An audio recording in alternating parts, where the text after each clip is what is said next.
Welcome to another Mentor Match Chat. Thanks for joining us. You may have seen from my face covering there, we're going to talk about a concept related to our current COVID-19 pandemic. So today we want to talk about navigating a job search during a pandemic. And I'm really thrilled to be joined once again by Dylan Carver. So you guys may remember Dylan from a previous chat. Dylan is a career coach and consultant at Carver Consulting. And really happy to be joined by a new face on Mentor Match Chat, Taylor Maguire. So Taylor is an award-winning territory sales manager who has unfortunately recently been laid off due to the COVID pandemic. So Taylor, Dylan, welcome. Thanks for joining us. Thank you. Happy to be here.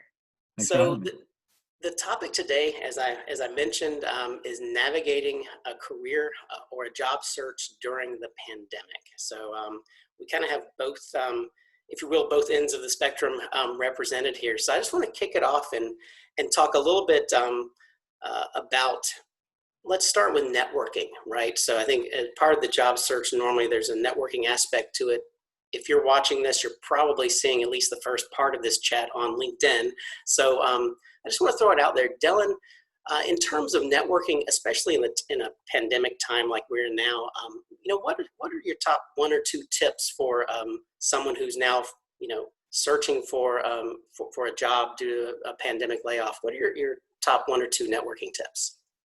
Yeah, that's a great question. First off, as a recruiter, it's the number one source of hire for recruiters. That's the first thing they look for. They look in their own network, and then they ask people who they know.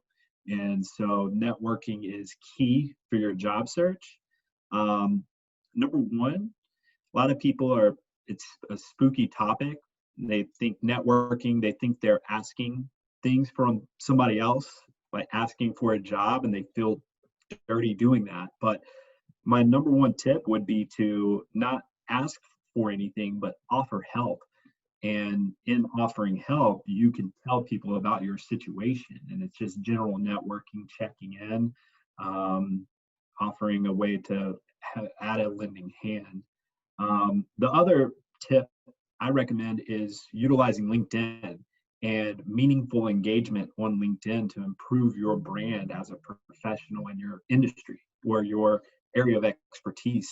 And by meaningful interaction, engagement, I mean not just commenting on a post saying, hey, congrats, or hey, good job, something like that, but asking questions, creating dialogue. That helps with LinkedIn's algorithms, the way that they work, and propel things. They think that something's trending when there's dialogue between individuals. So meaningful engagement and offer up help to others, even though you need it yourself, you're going to receive. So. Great.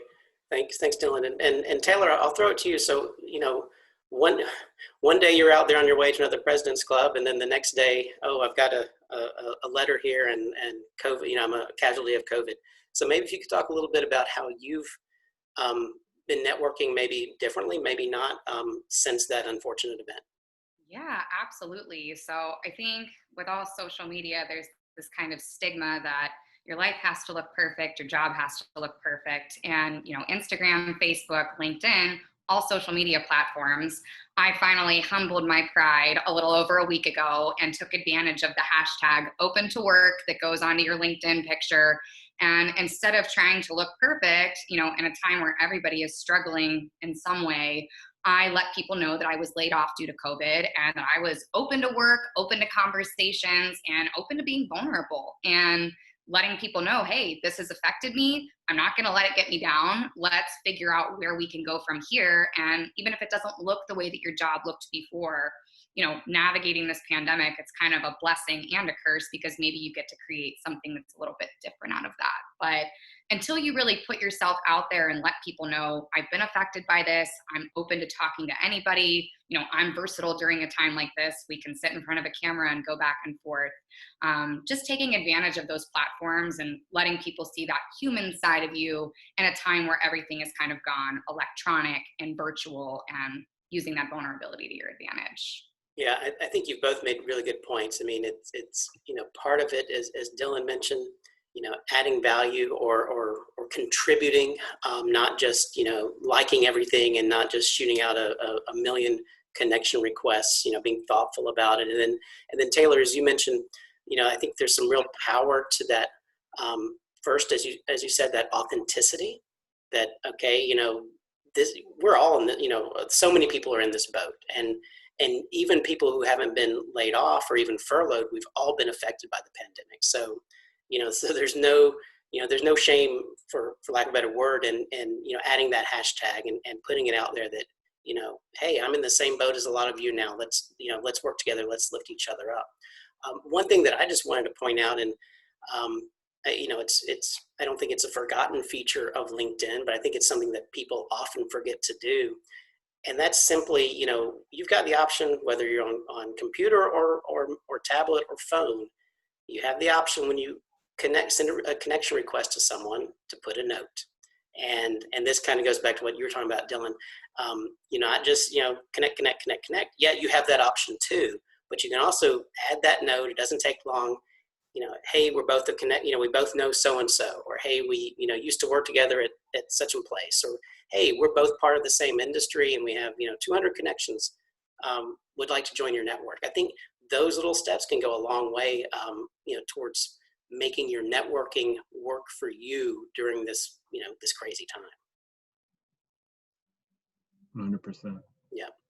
So let's say you've been networking, and and maybe you've gotten to the point of you've networked with a hiring manager or a recruiter or what have you. At some point, especially if you're affected by this, which, like I said, most of us are, you get to the point of, I need to look at my resume. I need to optimize it. I need to build it. I mean, if you're on the unexpected end of this equation, it may be a realization you weren't, or something you weren't even thinking about, right? All of a sudden, wow, I haven't looked at my resume in 3 years, 5 years, whatever. I want to talk about, tips for adjusting your resume and, customizing for roles and optimizing for roles. And also, just, since Taylor, you're in it here, not to put you on the spot, but, how have you approached this since, one day you're out there selling and the next day you're updating your resume? I'm just curious, how have you approached this? Absolutely. So there's so many people in the same boat. This sort of goes back to getting out of college for me, where you're in a situation similar to everybody else. And it's like, okay, how am I going to set myself apart? Everybody is a sales rep, or everybody's, whatever situation you're in, and mine in particular, I've got a lot of competition out there that has also been laid off due to COVID. So trying to get more creative with my branding, not just on my resume, but on my LinkedIn page. For example, my last name is Maguire. So I've been doing the hashtag hire Maguire, saving my resume like that instead of, Maguire resume 2020, whatever it is. Little things that catch people's eye that kind of, again, go back to that authenticity that I mentioned earlier in this conversation. Not just Taylor Maguire, another sales rep that's in need of work right now or looking for a job, but what makes you stand out a little bit? Are you good at presentations? Do you have a last name that rhymes with hiring in my situation? Things to make people remember you, and not even exclusive to the resume, but I have found making cover videos instead of cover letters and sending them directly in LinkedIn messages to a hiring manager or to somebody. So instead of just having a page of text that is, hey, here's my accomplishments, here's my awards, here's my personality, and here's how I present in front of a Zoom video like we're doing right now. Let me give you some of this human connection that we're sort of missing during all of this, to set myself apart and take advantage of it like that. That's really interesting. The cover video instead of the cover letter. And I think there's often a tendency to have this mentality of, I'm going to go through and, update my resume. And then that's supposed to be something that lasts, who knows how long, well, until you're looking for another job. Right. But, whether pandemic times or even not, I don't think that that's necessarily the best strategy. Dylan, could you talk a little bit about, tips for aligning your resume, your LinkedIn profile with the particular role? I think that's a concept that sometimes we don't think about in the fervor to get our resume updated. Sure. And Taylor, I love the ideas, the creativity. Now is the time to differentiate yourself, right? So I'd love that. love to see that. As a recruiter reading resumes all day, love to see something like that that sticks out. The rhyming, the videos, all of that stuff helps. The resume, there's a lot going on with the resume, a lot of things that you have to keep in mind. Number one, you've got to get past the initial gatekeepers. Hiring managers, the initial views of resumes, they take 8 seconds to look at your resume to determine yes or no. So it's kind of the tenderization of resumes. Swipe left, yes, or right. And you've got to hit those bullet points quick. So I always recommend people Google heat map for resumes, and you'll see where recruiters' eyes get drawn to. And in that 8 seconds, you've got to hit those pain points. So you've got to get past those initial gatekeepers, but you also have to have the right information to keep your reader engaged and guide the conversation as you get to later stages of the interview and where people are spending more time reading and analyzing the experience that you have. So there's a lot going on there. You've got to translate, if you're moving from one industry to another, you've got to translate some of the terminology so that it fits others. You've got to keep it clean, easy to read, simple. A big question I always get is how many pages should it be? And you're going to get a million pieces of advice in general about your resume, and it's going to be a debate. My opinion is, as long as it's easy to read, it's clear, and it's relevant for the job that you're applying for. If it's 10 pages, then great. That's information we need to know about you. As a recruiter, as a hiring manager, we want that information to be there. Rarely is it 10 pages, but I think you get the gist of that. So, yeah. And I think, something else, I've got, 2 thoughts that came to my head as you said that. Again, it's common sense type stuff, but in a pandemic, sometimes common sense goes out the window.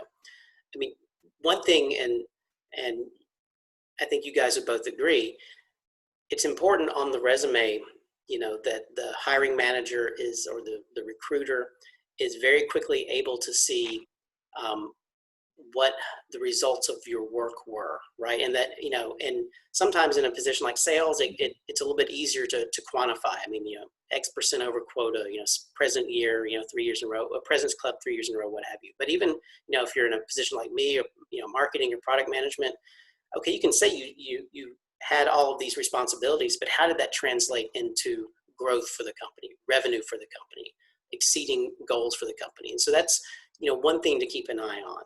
And then I think the other thing is, after you've gone through this work and have a good, base skeleton for your resume that you can, easily or fairly easily customize for particular positions or industries or what have you. Now we got to go back to that networking conversation we were having. Does your LinkedIn profile say the same thing? Because they have to match. Otherwise, and I've been on a call with a recruiter or a hiring manager, and they've said, well, on LinkedIn it says this, right? Now, not that they were accusing me of not having to match up, but they were looking at LinkedIn, not at my resume. And so you really want to make sure that you've got those 2 things synced up. Would you guys agree with that? Absolutely. I mean, especially, I probably spent 2 or 3 hours yesterday just in some of the colleagues that I've spoken to the last couple of weeks, where I feel like I'm throwing so many things at a wall. What's going to stick and what's going to be the right fit? You don't want to waste your time, waste somebody else's time, waste a hiring manager's time. But I've gotten all these tips about putting the statistics in, about keeping it cohesive between your LinkedIn and your resume. And, through making those updates yesterday, even though it's a pain to have to keep on going through, saving it as a Word doc, then saving it as a PDF so it pulls up the same on everybody's phone, since that's the world that we're living in now, going on to LinkedIn afterwards and cross-checking, and then getting a second set of eyes when you've been sitting in front of it for 2 or 3 hours. But I definitely think keeping it clean and keeping that branding clean between both of those platforms goes to your advantage tenfold.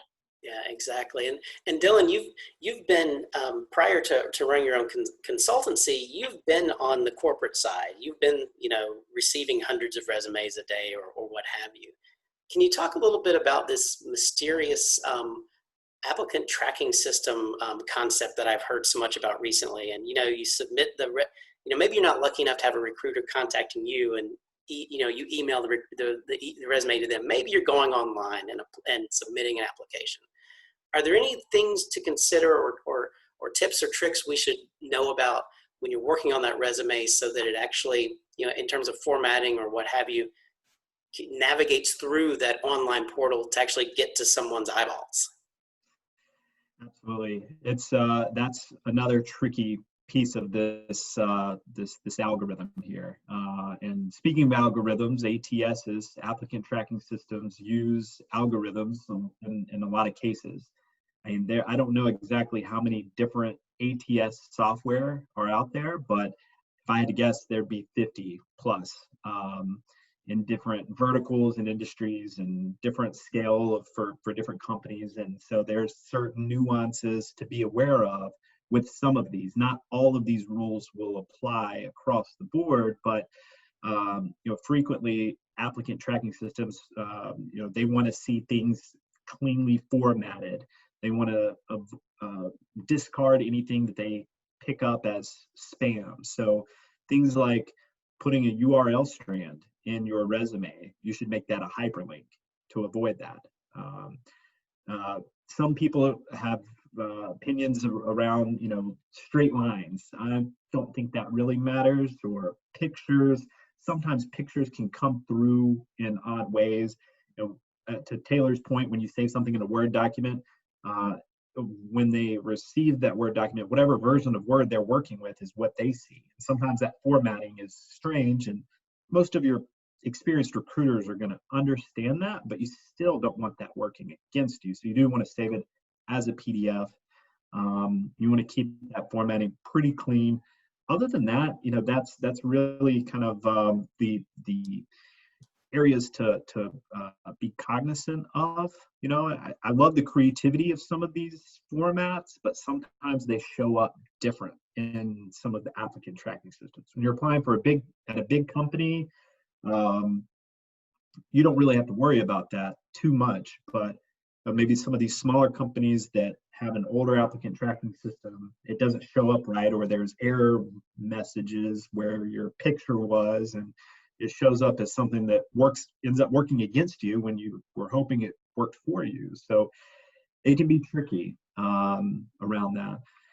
And the applicant tracking systems are also ranking your resume a lot of times to the job using artificial intelligence. So they're scanning your resume and comparing it with the job description, and that's keyword driven. So that's something to be cognizant of. I always recommend using taking an analysis of what keywords are written in your resume and what keywords are written in the jobs that you're applying for. Kind of manually taking an inventory of those things. There's tools out there like TagCrowd, which a lot of people use, where you can copy and paste things and compare side by side to see, essentially do a manual check of what the AI is going to see. Sometimes that can make a difference too. So, Great, yeah. great. Yeah, thank you. So I have to say, just as an aside, I'm a little bit jealous of both of your screen presences here, right? So, I see nice, nice shelf behind, Taylor with a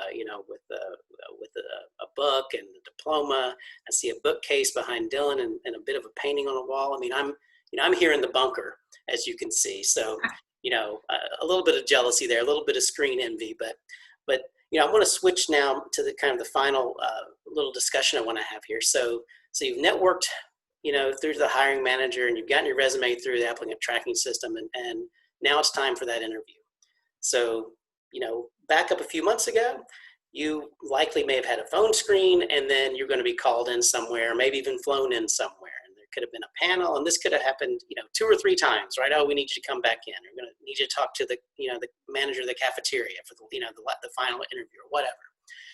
Now that's probably not going to happen. I mean, in most, states, you're probably going to end up with a phone screen, and then I would guess, 1 or multiple video interviews. So, Taylor, you talked about the video cover letter, and you guys obviously, know more about this than, me here in Bunkerland, but, let's talk about, what are some good tips for video interviews? Obviously, I've alluded to it twice now. I think, your environment is one of them, right? So, so Taylor, you've probably been been on some video interviews, lately. So maybe talk to us about how you prepare for a video interview. Yeah, absolutely. And I think That kind of stuff comes a little bit more naturally to my generation, just in talking to some recruiters. People getting in front of a Zoom call tend to get intimidated. And I've seen so many little blurbs, tips, and advice. A coworker from my previous company called yesterday and said, "Hey, the next time you get in front of a Zoom, my wife's in the same situation as you. And to kind of give more personality to your screen, maybe put some books that worked for your career, behind you, a diploma that gives you some street cred for where you've been, awards, accolades, if you were a top performer, President's Club plaque, the little glass plaques that you see. Anything that makes you the person that you are and, showcases this is who I am. I'm not just here for this interview today. Maybe a picture of your family in the background, things that are exclusive to you that can create conversations so you're not having such a sterile Zoom call. Kudos to him. That was totally his recommendation, even for today's video. But looking right at the camera too, I think that's something that I've seen on LinkedIn a lot, where people don't realize when you're talking, they're either looking at themselves in the screen like you would do on FaceTime. Yesterday, I saw an awesome video that said if you're going from a laptop, there's a little green button right where your computer is recording from or looking at you from. Stare at that button and stare at the camera instead of checking out, your picture or looking at the screen or looking off over here while you're having conversations, to really get honed in on that little green dot that's flashing. Those are just some tips I think that work and give you a little bit more personality than, it just some talking points. I think it's helpful. Yeah, really good. Dylan, any tips you'd like to share on navigating video interviews, which, may be new for some of us?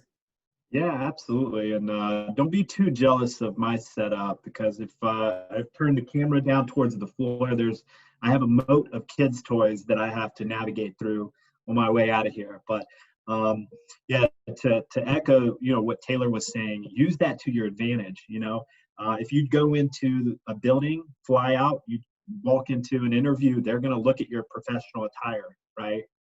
How you're dressed for the interview. They're going to take notice of that, right? It's the same concept. Now they're taking notice of your professional attire and what's in the background. They can't help but see it. Even if it's subconscious, even if they try not to look at it, they see that, if it's messy, disorganized, don't let that work against you. Let it work for you. If you have books are great, especially if you're sales, books that are talking points or, your favorite picture in the house, just put a nail in the wall and hang it up there when you have interviews, so you have kind of a good feeling picture behind you, right? That sends a nice message. Make sure that the lighting is behind your screen. So I'm actually a poor representation of that, obviously, with my window, but I wasn't not necessarily interviewing with a bunch of people. But the lighting behind your screen projects positively onto you. Also, a lot of people look down into their camera, prop it up, put some books underneath it so that you're at eye level. It sends a different message than looking down. It's just kind of, it's a little more professional. You don't get a second chance to make a first impression, right? So you want all of those things working for you. This is an advantage for you when you're using all of these things around you. So looking into the camera, to Taylor's point, I've heard of people gluing googly eyes to the screen to help them, and things that you're not able to do going to a live interview. You can't have water with you or snacks or something like that, or use that to your advantage. Take notes. Feel free to take them on the computer. Tell your interviewer that you're going to do that. Be prepared to share things. Share your screen. A lot of people would go to an interview and pass out their resume. Well, make sure you have that ready to go so you can share your screen and say, hey, I can share my resume with you, and go through your resume or go through accolades or examples of portfolio if you're in the creative space. So there's a ton of ways that you can get creative in that video interview. And you can prepare, you can, if you're feeling nervous, you can have a banana there. So as soon as you turn the camera on, banana potassium, that helps with nerves and that sort of thing. So there's a lot of different ways to take advantage and use it to to help you in this Yeah. process. But eat the banana beforehand. You don't want to be eating the banana during the interview. No. Yeah. Yeah. Um, Probably not. Probably not. I think you guys hit on some great points. Looking at the camera, I struggle with that. Sharing, being, again, whether you're using Zoom, Teams, WebEx, I mean, all of these platforms allow you to share your screen. And I think that's such a great tip, to be prepared to share, something. I think, that could also set you apart, because frankly, I'm sure a lot of people aren't thinking about that. So really good tip.